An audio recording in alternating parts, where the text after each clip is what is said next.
Assalamualaikum warahmatullahi wabarakatuh. Saya Alia Kwina Azizah dari Program Studi Manajemen Pendidikan Islam Universitas Singapura Bangsa Karawang. Saya akan mempresentasikan buku mini digital yang saya buat dengan judul Filsuf Muslim dari Masa ke Masa. Buku ini berisi 19 halaman dan 2 bab. Jadi langsung saja kita bahas buku ini bersama-sama. Nah, di halaman 1 sekaligus bab 1, kita akan mengenal tentang apa itu filsuf muslim. Jadi, filsuf muslim itu para pemikir di dunia Islam yang coba nyambungin ajaran agama dengan akal sehat dan logika. Mereka nggak cuma ngikutin wahyu, tapi juga mikir kritis tentang hal-hal besar seperti apa hakikat hidup, lalu bagaimana hubungan akal sama wahyu, dan gimana manusia bisa bahagia. Nah, walaupun banyak terinspirasi dari filsafat Yunani, mereka nggak cuma nyontek, tapi ngolah biar cocok sama Islam. Topik yang mereka bahas juga luas, dari metafisika, etika, politik, sampai ilmu-ilmu seperti kedokteran dan astronomi. Lanjut ke filsuf-filsuf muslim. Dalam sejarah pemikiran Islam, sangat banyak filsuf muslim yang memberi pengaruh besar, seperti Al-Kindi yang merupakan pelopor awal filsafat Islam. Lalu ada Al-Farabi yang hebat dalam logika dan teori negara. Setelah itu muncul Ibnu Sina yang super berpengaruh di metafisika dan kedokteran. Kemudian Al-Ghazali dan masih banyak lagi. Kemudian kita langsung saja beralih ke pembahasan mengenai masing-masing filsuf muslim. Yang pertama ada Al-Kindi. Al-Kindi memiliki banyak karya besar yang menunjukkan betapa luasnya minat intelektual beliau. Beberapa yang terkenal karyanya itu seperti Fi al-Falsafah al-Ula tentang filsafat pertama dan The Intellectu yang membahas soal metafisika dan teori akal. Selain filsafat, beliau juga menulis tentang musik, optik, dan matematika. Jadi, bukan cuma filsuf, tapi beliau juga ilmuwan yang sangat hebat. Nah, di bidang yang ia tekuni juga beragam banget, dari metafisika dan logika sampai matematika, kedokteran, dan teori musik yang waktu itu masih dianggap bagian dari ilmu rasional. Dari karya-karyanya terlihat jelas kalau Al-Kindi selalu berusaha nyambungin berbagai ilmu buat mengerti realitas secara lengkap. Kemudian ada Al-Farabi yang merupakan salah satu filsuf muslim paling berpengaruh di masa kejayaan Baghdad. Ia lahir di Farab dan belajar banyak hal di Baghdad, mulai dari filsafat, logika, musik, sampai politik. Waktu itu, dunia Islam sedang gencar-gencarnya menerjemahkan karya Yunani. Jadi, suasananya sangat pas untuk berkembangnya pemikiran rasional.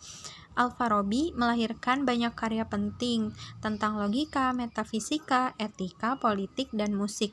Fokusnya ada pada akal, moral, dan bagaimana membuat masyarakat ideal yang rasional. Pemikirannya berpengaruh besar, bahkan ngasih dasar buat filsuf setelahnya seperti Ibnu Sina dan Ibnu Rushd, serta ikut mengenalkan filsafat Islam ke Barat. Kemudian ada Ibnu Sina atau yang dikenal dengan Avicenna. Beliau adalah salah satu filsuf dan ilmuwan paling besar dalam sejarah Islam. Beliau lahir dekat Bukhara dan sejak muda sudah hebat dalam filsafat, kedokteran, matematika, dan ilmu alam. Beliau hidup di masa keemasan ilmu pengetahuan di Persia saat banyak karya Yunani dan India diterjemahkan ke bahasa Arab. Karyanya yang paling terkenal adalah Al-Qanun fi al-Tibb atau Canon of Medicine dan kitab Al-Sifa yang membahas filsafat, logika, metafisika, dan ilmu alam.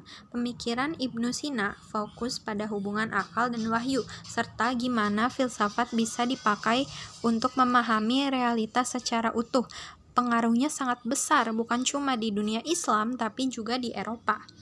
Selanjutnya ada Al-Ghazali. yang merupakan filsuf dan teolog besar dari Tus, Iran. Ia hidup di masa ketika filsafat Yunani mulai kuat pengaruhnya, sampai muncul banyak perdebatan antara filosof dan ulama. Al-Ghazali fokus menyatukan akal dan wahyu. Ia membela ajaran Islam sambil tetap memakai pendekatan rasional. Karyanya yang paling terkenal antara lain Ihya Ulum al-Din dan Tahafudz al-Falasifah. Bidang yang ia bahas mencakup teologi, etika, dan metafisika. Pengaruhnya sangat besar karena ia berhasil mengkritik filsafat Yunani sekaligus memperkuat teologi Sunni. Pemikirannya juga ngaruh ke tokoh-tokoh setelahnya termasuk Ibnu Rushd. Kemudian setelah Al-Ghazali ada Ibnu Rushd dari Cordoba. Beliau merupakan filsuf, hakim, dan dokter yang terkenal sebagai komentator terbaik Aristoteles. Ia hidup di masa Andalusia yang penuh dialog antar agama dan perkembangan ilmu. Ia menulis banyak karya tentang filsafat, hukum, logika, dan politik. Karyanya yang terkenal yaitu Tahafudz al-Tahafudz, dibuat untuk menjawab kritik dari Al-Ghazali. Pemikirannya menekankan penggunaan akal untuk memahami wahyu. Pengaruhnya besar baik di dunia Islam maupun Eropa, sampai disebut sebagai jembatan penting antara pemikiran Timur dan Barat. Next, ada Ibnu Miskawayh, yang merupakan filsuf, sejarawan, dan tokoh etika dari Persia yang sangat berpengaruh.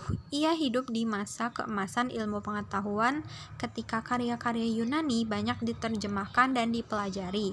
Karyanya yang paling terkenal adalah Tahdhib al-Akhlaq, yang bahas akhlak pendidikan dan pembentukan karakter. Fokus pemikirannya ada pada etika, filsafat, moral, politik, dan pendidikan. Semua dikaitkan dengan akal dan kehidupan sehari-hari.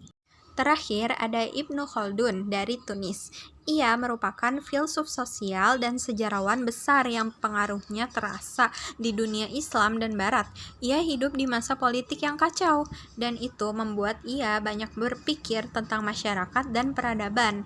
Karya utamanya yaitu Muqaddimah, membahas teori sosial, ekonomi, politik, dan sejarah, termasuk konsep asabiyah, solidaritas sosial, buat menjelaskan naik turunnya peradaban. Ia dianggap pelopor sosiologi karena pendekatannya yang ilmiah dan rasional dalam memahami perubahan sosial. Sekian pembahasan mengenai isi buku mini digital yang telah saya buat. Terima kasih telah menyaksikan. Wassalamualaikum warahmatullahi wabarakatuh.